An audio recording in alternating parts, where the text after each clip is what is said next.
Assalamualaikum. Ada 3 perkara penting yang kita kena ambil kira sebelum membeli sesebuah tanah lot banglo.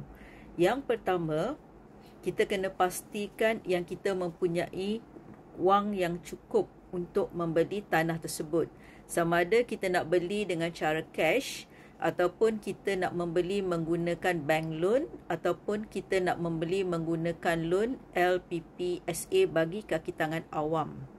Okey, dan setelah itu pula next step adalah kita kena kenal pasti bahawa tanah yang kita nak beli itu dia mempunyai akses, iaitu jalan masuk terus daripada luar ke tanah yang kita nak beli tu, supaya nanti tidaklah, kalau katalah dia tak ada akses, direct access, jadi kita terpaksa nak menggunakan tanah orang atau kita kena lalu tanah orang untuk masuk ke tanah kita.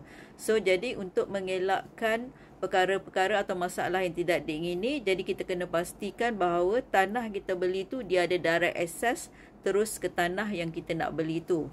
Dan yang ketiganya, perkara penting yang kita kena ambil kira adalah kita kena pastikan bahawa akhirnya apabila kita membeli sesebuah tanah itu, kita akan mendapat geran individu untuk tanah tersebut, di mana nama kita akan ada dalam geran tersebut, dan juga dalam geran tu kategori tanah telah pun ditukar daripada pertanian kepada bangunan.